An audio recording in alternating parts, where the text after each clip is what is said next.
Hi, I'm Dustin Perry. I'm joined here with Gayle Febbo, or VPX, and we are here again to give you another more in-depth understanding of some of our recent results. I'm a little distracted right now because I'm looking out in my yard here, and our field crew, a good chunk of them are actually here. We've got 3 pickup trucks in the front. They're loading up trailers and getting ready to go up to Goldrange tomorrow. But we are talking about results from last year. So yeah, let's get into this. Pretty interesting little zone we discovered. But before we get into that, we'll give you some more background on what we're looking for. And of course, go to our website, look at our disclaimer. We're making forward-looking statements. So I'll let Gayle get into the regional story here a little more.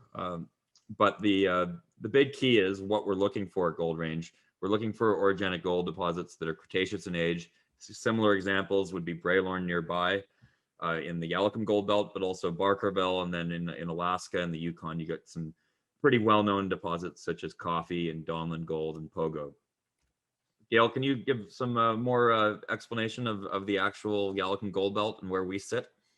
Yeah, so we follow the Yalakum Gold Belt. It's this band here you see in the photo, and it's really rooted in the Fraser Fault to the east, and it's a dextral strike slip system. And along that trend, you get Braylorn, the Goldbridge Camp, and then we're at the most northwestern extent of that. So let's talk a little bit more about what got us interested in Goldrange and for reference, where this day trip zone that we're just talking about today sits.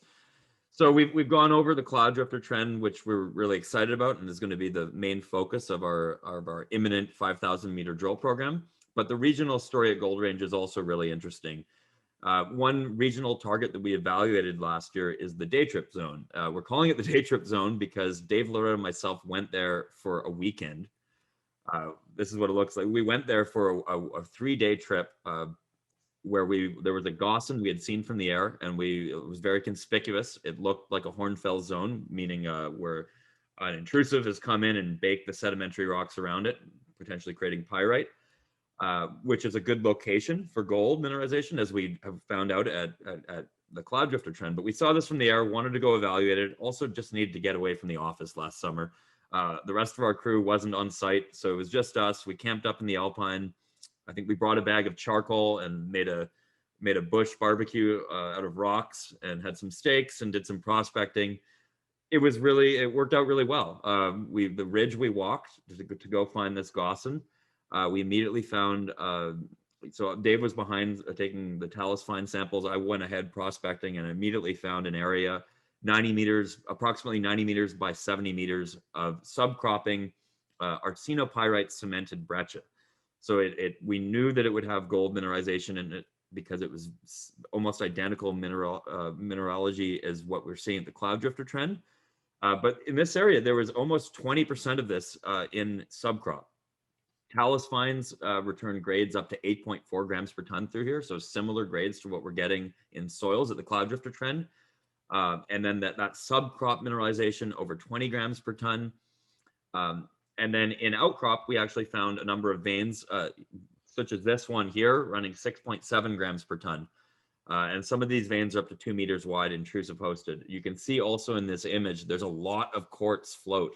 All these white areas up around me, just a lot of fluid flow around here. So it got us really interested. Similar structural setting. Gayle did some mapping there, which we'll get onto here.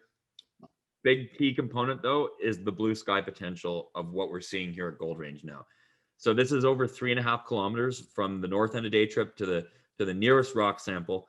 The area all in between, around the cloud drifter trend as well, there's zero historic sampling. What you see here are all the historic and our 2020 soil sampling results on here. So there's a lot of room to grow. And this right here is still only about a 5-kilometer view, and this property covers over 30 kilometers of this trend. So it's pretty exciting. We are really excited for this. Yeah, it looks really good. And now here's Gayle's map that she can get into. Yeah, the day trip zone map's great because it's draped over a ridge. So this is actually only a couple days of mapping here. But the day trip zone really helped us put this broader structural setting into context. What's really important is that, none of these dextral faults were mapped previous to our being there. We have this regional map, and they've mapped really complicated structural features, fold and thrust belt, overturned isoclinal folds, but none of these have been captured until we started mapping. And the reason is that they're a smaller scale slip, and that's the type of fault that does focus mineralization. And you see a nice dextral fault on the northern part of this, and it's, maybe 50 meters dextral slip, and you can see the offset of that intrusion. And that's exactly what we're after. And so these are not blaring big structural features, but this is what we want to see. And this structural trend goes right up to the cloud drifter. So it was really exciting to find this because it lines these zones up beautifully. And then you see, 3.5 kilometers in between without any sampling. And you can see these lineaments going through there in the topography. So yeah, very similar to cloud drifter. A lot of the extension focused along northerly features, and you get the sheeted vein body in that geometry. And as Dustin mentioned already, this association with the intrusive bodies, pyritic hornfels alteration, and that's just a really strong spatial association that we're seeing in the other zones. So these are all good, this is a good recipe. But the most interesting part, which we really don't have a lot of information on, is this sulfide breccia body.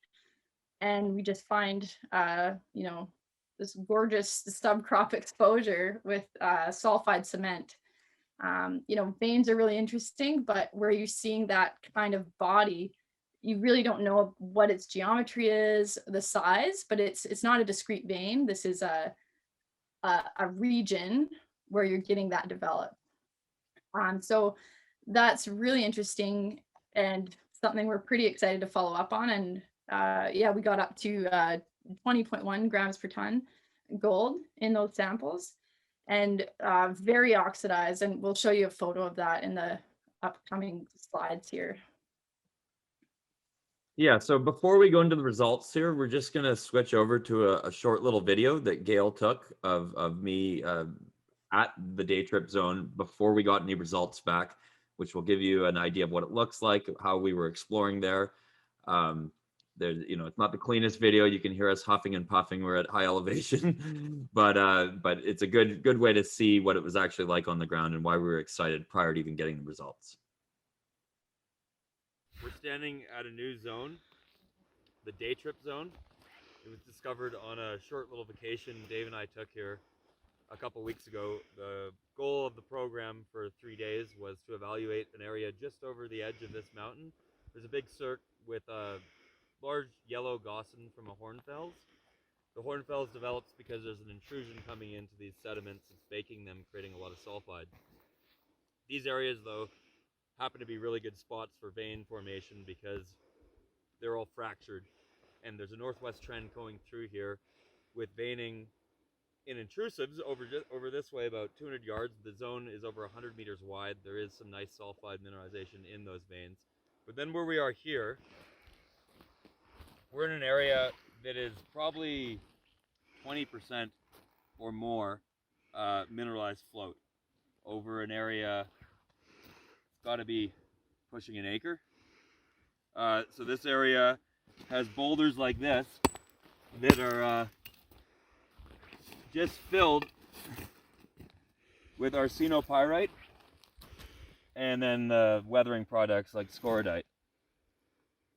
But the thing here that is really interesting that we're just talking about right now while in the field is that none of this really looks like a vein. It's the same composition and same mineralogy as a lot of the epizonal veins we get over in the cloud drifter trend, just about 5K or 4K that way. But there's no real evidence of this being in a vein here. It's just massive mineralization with some potentially fault breccia styles, textures to the mineralization. But we're sitting right near a major structure coming through this pass that we've modeled. It's a topographic low, and it truncates the the intrusive hosted vein zone down here. And where we're sitting here, we haven't modeled everything out yet because we haven't even plotted up our maps yet. But it looks like there might be some type of fracture zone here with a significant amount of massive sulfide in breccias, potentially even some type of manto. But it's a pretty damn good drill target for a couple days out here. And pretty easy to work. Right now it's October 2nd, 2020, and it's about 24 degrees and it's just about 6 o'clock. This project's pretty damn good. Good working. So these are the results that we were just showing you there in that video. I was in the middle of this hot spot here, smashing rocks. I believe it was the large piece I was smashing was actually the 20 gram material there. So that area is really interesting because we don't have the actual bedrock source yet, but it's completely flat topography on top of a mountain. It wasn't moved from anywhere. It's got to be around there. We are going to do some trenching around there this summer, plus IP over there, and we do have a couple drill pads permitted for that area in case we can justify drilling there.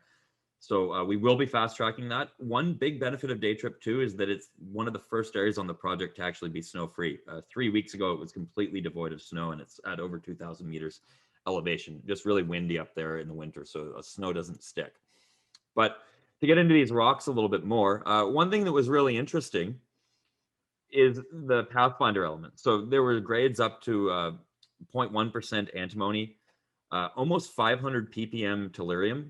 Tellurium is rarer in the Earth's crust than gold. So that's like 500 grams per ton tellurium. That's really anomalous. And then bismuth, also really anomalous, almost 0.1%. 0.27% tungsten, also really anomalous. 0.5% zinc, really anomalous. So we're seeing a lot of pathfinders that are consistent with intrusive hosted or intrusive related orogenic systems, and a lot of similarities to the cloud drifter trend. The soil numbers were also pretty impressive. You can see the crew in this image on the right. You can see all this white in there, and these are all just chunks of quartz float around the area. The crew's on the ridge here. This ridge here would correspond approximately with where that 627 ppb, which is a 0.67 gram soil sample or talus fine sample, was taken on the ridge here.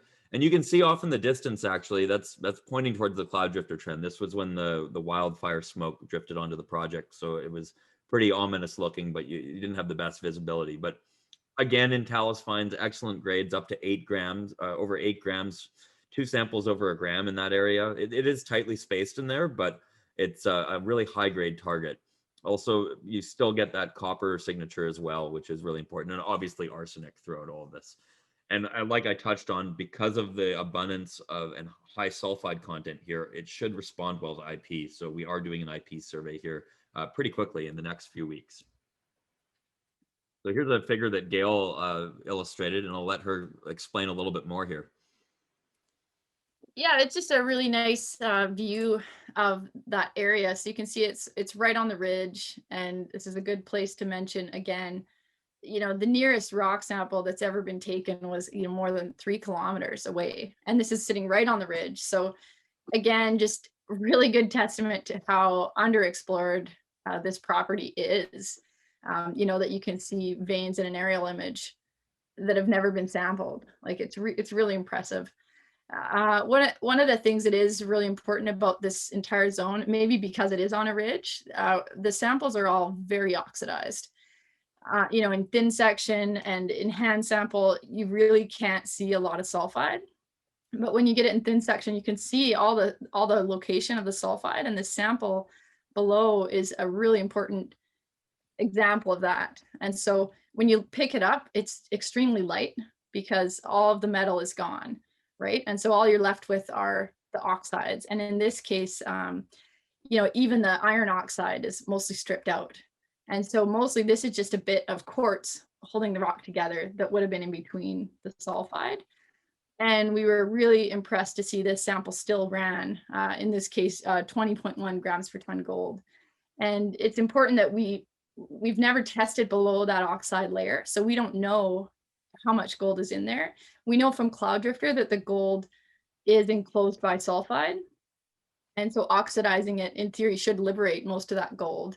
But in this case, there is some still in the rock, probably in the quartz.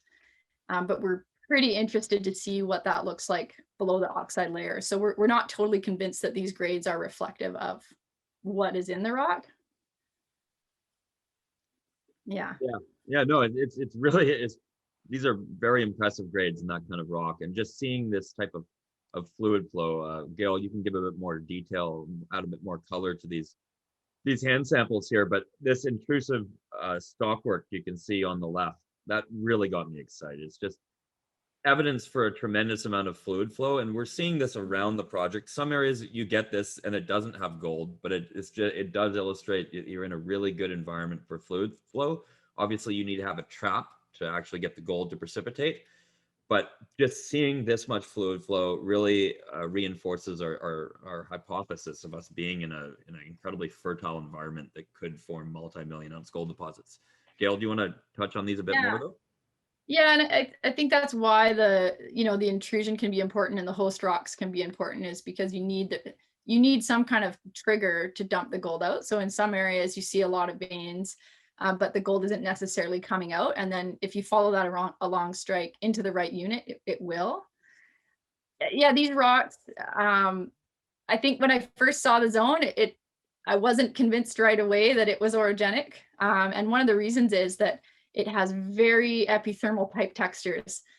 What I would have thought was epithermal, very sharp vein class, open space growth, coxcomb textures, and even more higher level in appearance than cloud drifter trend. But when you start looking at it in more detail, it overlaps in time with the formation of these dextral strike slip faults. And the pathfinders are right, and the sulfide mineralogy is the same as cloud drifter. And this appears to be orogenic in nature, and so our interpretation is that this is epizonal. And for the zones we've found so far, this would be probably our highest level. Yeah. Yeah, a pretty exciting target. So that's all we have for this one. We're going to be out there soon, though. I'm going to head out there on the 17th. I'm going to be on site, and our crew will be up there actually before this news goes out. So things are going here. We're really hoping to make more discoveries like this, and we'll have more time to work them up because we're getting an early start this year. But we've got a big crew, and there'll be a lot of this regional exploration in addition to the large drill program we're planning or that will be happening at Cloud Drifter. So if you have any questions, reach out as usual, and we will have another one of these coming up with our next release.